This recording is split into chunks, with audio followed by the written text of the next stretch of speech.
ఉమ్మడి పశ్చిమ గోదావరి జిల్లాలో వైసీపీ క్రమంగా ఖాళీ అవుతుంది. ఒకప్పుడు వరుస విజయాలతో పశ్చిమ గోదావరిని తమ కంచుకోటగా మార్చుకున్న వైసీపీకి ఇప్పుడు కూటమి సర్కారులో కష్టకాలం ఎదురవుతుంది.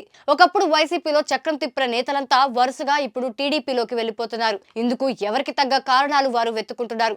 ఏది దొరకకపోతే వ్యక్తిగత కారణాలు పేరు చెప్పి వైసీపీకి గుడ్ బై చెప్పేస్తున్నారు. ఉమ్మడి పశ్చిమ గోదావరి జిల్లా వైసీపీలో వలసలపై మా ప్రతినిధి మరిన్ని వివరాలు అందిస్తారు. 2024 సార్వత్రిక ఎన్నికల తర్వాత ఏలూరు జిల్లా వ్యాప్తంగా ఉమ్మడి పశ్చిమ గోదావరి జిల్లా వ్యాప్తంగా కూడా కొంత ఫ్యాన్ స్పీడ్ తగ్గి సైకిల్ స్పీడ్ అయితే పెరిగిందని చెప్పుకోవచ్చు.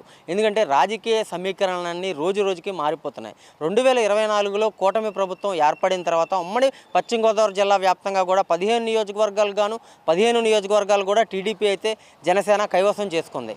అయితే ఈ సందర్భంలో 2019లో 15 నియోజకవర్గాలకు 13 నియోజకవర్గాలు వైసీపీ, 2 నియోజకవర్గాలు ఉండీను, పాలకొల్లు టీడీపీ అయితే కైవసం చేసుకుంది. అదే పరిస్థితుల్లో 2024లో ఎన్డీఏ కూటమి ప్రభుత్వం 15 నియోజకవర్గాలు క్లీన్ స్వీప్ చేసింది. అయితే 100 రోజులు కూటమి ప్రభుత్వం ఏర్పడి 100 రోజులు అవుతున్న నేపథ్యంలో రీసెంట్గా ఏలూరు జిల్లా అధ్యక్షుడు ఎవరైతే వైసీపీ అధినేత జగన్మోహన్ రెడ్డికి అత్యంత సన్నిహితంగా ఉన్న ఆళ్ల నాని అయితే రిజైన్ చేసిన పరిస్థితి అయితే ఉంది. తన పదవులకు కానీ పార్టీ సభ్యత్వానికి కూడా గడిచిన 10 రోజుల్లో అయితే రిజైన్ చేశారు. ఈ పరిస్థితుల్లో ఇటు ఫ్యాను పార్టీకి సంబంధించిన కార్యకర్తలు కానివ్వండి, నేతలు కానివ్వండి అంతా కూడా డేలా పడిన పరిస్థితి అయితే ఉంది. అయితే కామన్గా ఎలక్షన్ అయిపోయిన తర్వాత ఏదైతే అధికారంలో పార్టీ ఉంటుందో ప్రతిపక్ష పార్టీ నుంచి వలసలు అయితే కొనసాగుతూ ఉంటాయి. అయితే దానికి భిన్నంగా ఈసారి 2024 సార్వత్రిక ఎన్నికల తర్వాత కూటమి ప్రభుత్వం ఏర్పడిన తర్వాత మొత్తం రాష్ట్ర వ్యాప్తంగా కూడా 164 సీట్లు భారీగా గెలుపొందిన తర్వాత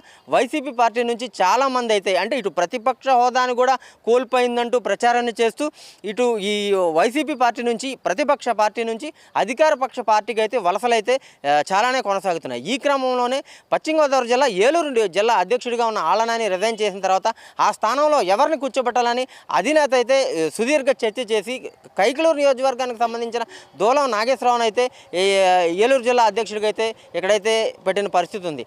అలాగే 2019 నుంచి 2024 ఎన్డీఏ కూటమి ప్రభుత్వం ఏర్పడిన తర్వాత మొట్టమొదట పశ్చిమ గోదావరి జిల్లా ఉమ్మడి పశ్చిమ గోదావరి జిల్లా వ్యాప్తంగా కూడా వైసీపీ జెండాని ఎవరైతే మోసారో ఏలూరు నగర అధ్యక్షుడిగా ఉన్న బొద్దాని శ్రీనివాస్, అలాగే మంచం మైబాబు మాజీ మార్కెట్ యార్డ్ చైర్మన్, అలాగే మేయర్ కూడా వీరందరూ కూడా వైసీపీ నుంచి ఇటు ఎన్డీఏ కూటమి ప్రభుత్వానికి అయితే వలసలు అయితే ఉన్నాయి. అంటే వలసలు కామన్గానే జరుగుతూ ఉంటాయి. ఈ వలసలు ఈ మేయరు అలాగే బొద్దాని శ్రీనివాసు ఎవరైతే కీలక నేతలు కీలక పదవులు అనుభవించున్నారో గత వైసీపీ ప్రభుత్వంలో వారందరూ కూడా ఇప్పుడు ఎన్డీఏ కూటమిలోకి అయితే వెళ్తున్నారు. అలాగే ఇక్కడ ఏలూరు జిల్లా అధ్యక్ష పదవికి దూలం నాగేశ్వరరావును అయితే జగన్మోహన్ రెడ్డి అయితే ఇప్పటికే ఖరారు చేశారు.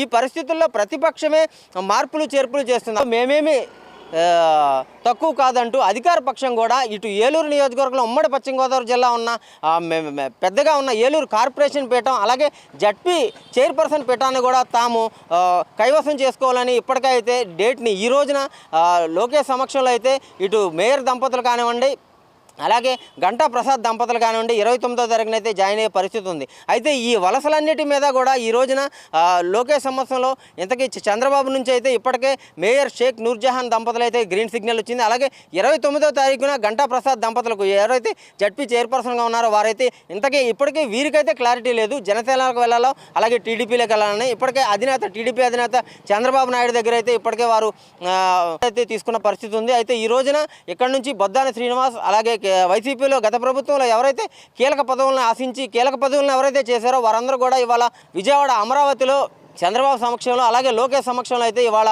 టీడీపీ తీర్థం అయితే పుచ్చుకొని ఉన్నారు. అలాగే ఇప్పటి నుంచి ఎవరైతే ఉమ్మడి పశ్చిమ గోదావరి జిల్లా నుంచి గత ప్రభుత్వంలో కీలక పదవులు పోషించారో అలాగే ఇప్పుడు ఏదైతే నామినేట్ పదవులను టీడీపీ ప్రభుత్వం అంటే ఎన్డీఏ కూటమి ప్రభుత్వం ఇస్తుందో వాటిలన్నిటికీ కూడా వీరు కూడా గత ప్రభుత్వంలో వైసీపీ అధికారంలో ఉండగా టీడీపీ వారికి ఇప్పుడు ఎలా అయితే ప్రతిపక్ష హోదా కూడా లేదు గతంలో 2019 ఎన్నికల్లో టీడీపీ ప్రభుత్వం కార్యకర్తలు కానివ్వండి నాయకులు కానివ్వండి వారికి కూడా పవర్ లేని పరిస్థితి ఉంది.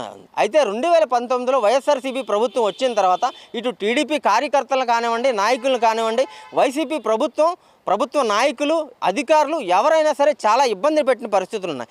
ఈ క్రమంలోనే వైసీపీ పార్టీ నుంచి ఇటు కూటమి ప్రభుత్వం అధికారంలోకి వచ్చిన తర్వాత కీలక నేతలు ఎవరైతే ఇక్కడికి కండువా కప్పుకొని టీడీపీ తీర్థం పుచ్చుకోవాలనుకుంటున్నారో అలాగే బీజేపీ కానీ జనసేన కానీ తీర్థం పుచ్చుకోవాలనుకుంటున్నారు వారందరూ కూడా ఇటు క్యాడర్ కానీ నాయకులు కానీ వారు కొంత వారిని అయితే రానిచ్చే పరిస్థితి లేదు. నాయకులకు కూడా ఇప్పటికే చెప్పిన పరిస్థితి అయితే కనపడుతుంది. అయితే మొత్తం మీద చూసుకుంటే ఉమ్మడి పశ్చిమ గోదావరి జిల్లా వ్యాప్తంగా కూడా ఈ వలసల క్రమం అయితే జోరెందుకుంది. అయితే ఇది ఎక్కడి వరకు దారితీస్తుంది, ఎలా వస్తుంది, ప్రతిపక్ష హోదా కూడా లేని దాని కారణంగా ఉమ్మడి పశ్చిమ గోదావరి జిల్లాలో ఇటు ఫ్యాన్ రెక్కలైతే పూర్తిగా ఇరిగిపోయిన పరిస్థితి అయితే కనపడుతుంది. కెమెరా పర్సన్ రమణతో చైతన్య, మెగా 9 టీవీ, ఉమ్మడి పశ్చిమ గోదావరి జిల్లా నుంచి.